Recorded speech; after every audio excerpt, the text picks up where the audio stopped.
স্বরাষ্ট্র মন্ত্রণালয় থেকে নতুন এই গ্যাজেটটি প্রকাশিত হওয়ার পর থেকে আপনাদের মনে নানান প্রশ্ন উঠে দিচ্ছে, বিশেষ করে যারা 2023 এবং 24 সালে original passport BFS global submit করেছিলেন এবং যারা ইতিমধ্যে সাদা পাসপোর্ট রিটার্ন আনতেছেন, আপনাদের মনে একটা প্রশ্ন, এবং যারা স্ক্যান কপি জমা করেছিলেন আপনারা কিন্তু একই স্টেজে রয়েছেন। আপনাদের এখন প্রশ্ন যে আপনাদের কবে নাগাদ বিএফএস গ্লোবাল কল করবে, মেল করবে। আরেকটা বিষয় জানিয়ে রাখি যে যারা 31 মার্চ থেকে আজ অবধি পর্যন্ত মেল করে রেখেছেন তাদেরও কিন্তু প্রশ্ন যে আপনাদেরকে অ্যাপয়েন্টমেন্টের জন্য কবে নাগাদ ডাকবে। আর আপনাদের মধ্যে কিছু কিছু ভাইরা কিন্তু ডেট পেয়েছিলেন, তাদেরগুলো কিন্তু স্থগিত করা হয়েছে। বলা হয়েছে আপাতত অ্যাপয়েন্টমেন্ট বন্ধ, পরবর্তী নির্দেশনা না দেওয়া পর্যন্ত অ্যাপয়েন্টমেন্ট বন্ধ। 16 যে অক্টোবরের যে নির্দেশনা দেওয়া ছিল ওইটাতে কিন্তু বলা হয়েছিল, ঠিক আছে।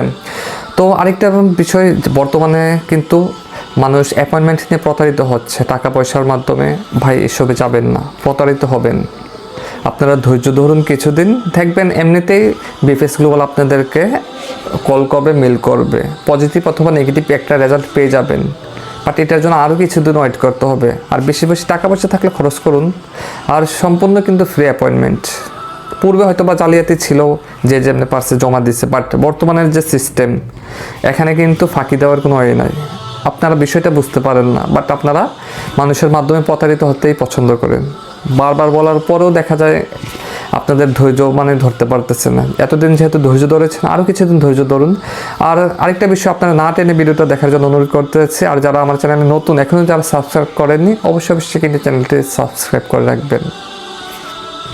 ফার্স্ট অফ অল বলি, স্বরাষ্ট্র মন্ত্রণালয় থেকে নতুন যে গ্যাজেটটি প্রকাশিত হয়েছে এটি কবে নাগাদ বাস্তবায়ন হতে যাচ্ছে, অর্থাৎ প্রেফেক্টুরা মালিকদেরকে কবে নাগাদ থেকে মেল করবে, পেক করবে। আপনারা তো অবগত আছেন যে 25শে ডিসেম্বর কিন্তু বড়দিন খ্রিস্টানদের।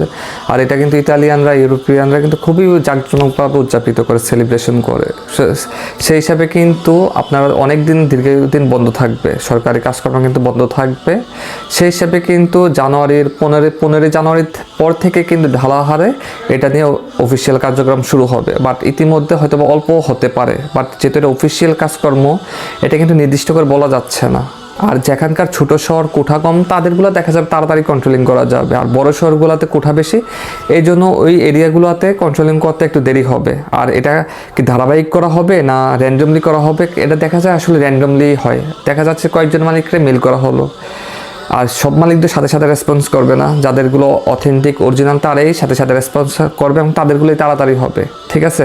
আর 7 দিনের মধ্যে যদি রেসপন্স না করে, ওইটা তো নেগেটিভ হিসেবে রেজাল্ট পাবেন। তখন কিন্তু প্রেফেক্টুরা বিএফএস ইতালি এম্বাসিকে জানাবে, ইতালি এম্বাসি বিএফএস গ্লোবালের মাধ্যমে আপনাদের সাথে যোগাযোগ করবে। যাদেরগুলো পজিটিভ আসবে, দেখবেন যে বিএফএস গ্লোবাল আপনাদেরকে সরাসরি কল করতেছে, মেল করবে, এবং কি আপনারা অনলাইনে চেক করলেও দেখবেন যে আপনাদের পাসপোর্ট সাবমিট করার জন্য বলবে, ঠিক আছে, যারা ইতিমধ্যে পাসপোর্ট রিটার্ন নিয়ে এসেছেন এবং স্ক্যান কপি জমা দিয়েছেন।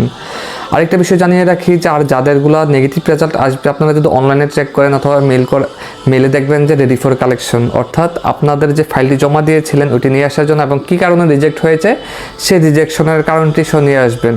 That's enough. বাট এটা কবে নাগাদ হচ্ছে এখনও কিছু বলা যাচ্ছে না, আরও কিছুদিন ধৈর্য ধরতে হবে, অপেক্ষা করতে হবে। সর্বশেষ বিষয় হচ্ছে অ্যাপয়েন্টমেন্ট। ভাই আপনারা যারা মেল করেছেন অ্যাপয়েন্টমেন্টের জন্য, দ্বিতীয়বার আর কিন্তু মেল করার প্রয়োজন নেই। বাট একটা গুরুত্বপূর্ণ বিষয় কি জানেন, আপনাদের যে মেল আইডিটি এবং পাসওয়ার্ডটি কিন্তু এক জায়গায় সংরক্ষণ করে রাখবেন। হারিয়ে গেলে কিন্তু মহাবিপদ, আবারও মেল করতে হবে, ঝামেলা। আর অন্য কারোর মাধ্যমে যদি আপনারা মেল করে থাকেন বিএফএস গ্লোবালকে, ওই ব্যক্তি থেকে কিন্তু অবশ্যই মেল আইডিটি এবং পাসওয়ার্ডটি আপনার মোবাইলে সেভ করে রাখবেন, তাহলে এটা আপনার জন্যই নিরাপদ। বুঝতে পেরেছেন? তো এখন কথা হচ্ছে ভাই আপনাদের অ্যাপয়েন্টমেন্ট কী হয়েছে। অ্যাপয়েন্টমেন্ট নিয়ে কথা বলার পূর্বে আমি আপনাদেরকে স্মরণ করিয়ে দিতে চাই যে 16 অক্টোবর ইতালি এম্বাসি যেই একটি ঘোষণা দিয়েছিল সেখানে কিন্তু ডিরেক্টলি বলা হয়েছিল যে যারা অ্যাপয়েন্টমেন্ট প্রত্যাশী এবং যারা ইতিমধ্যে অ্যাপয়েন্টমেন্ট পেয়েছিলেন মেল করে, তাদেরগুলো কিন্তু অ্যাপয়েন্টমেন্ট বাতিল করা হয়েছে। আমি বারবার বলতেছি, আপনাদেরগুলোও সেম, যারা পাসপোর্ট ফেরত এনেছে, রিটার্ন এনেছে এবং যারা স্ক্যান কপি জমা দিয়েছে, সেম প্রক্রিয়ায় কিন্তু আপনাদেরগুলোও কাজ সম্পাদন করা হবে। আপনারা তো আপনাদের মেলের মাধ্যমে নুলস্থ number, protocol number, email address, তারপর আপনাদের first name, family name submit করে রেখেছেন বিএফএস গ্লোবালকে, অর্থাৎ ইতালি এম্বাসিকে। সেটি কিন্তু পুনরায় প্রেফেক্টুরাতে যাচাই বাছাই করা হবে, সেম ওদের মতনই, যারা পাসপোর্ট রিটার্ন এনেছে এবং যারা স্ক্যান কপি জমা দিয়েছে, সেম প্রসেসে কিন্তু আপনাদেরকেও ডাকবে। যদি ধারাবাহিকভাবে আস্তে আস্তে আপনাদেরগুলো যদি পড়ে, তখন আপনাদের যোগগুলো যদি দেখে মালিক রেসপন্স করেছে, তখন আপনাদেরকে কল করবে সরাসরি জমা দেওয়ার জন্য। আর নেগেটিভ হলে তো আপনাদেরকে মেল করবে, জানিয়ে দিবে। সে পর্যন্ত আপনাদের অপেক্ষা করতে হবে। বাট এই নতুন যে গ্যাজেট প্রকাশিত হয়েছে, এটার সাথে সরাসরি সম্পৃক্ততা না থাকলেও কিন্তু এটা পরোক্ষভাবে এটা জড়িত আছে আপনাদেরগুলা, কারণ এগুলো প্রেফিতরাতেই তো কন্ট্রোলিং করা হচ্ছে। তো সর্বশেষ আপডেট না দেওয়া পর্যন্ত আর কিছুই বলা যাচ্ছে না।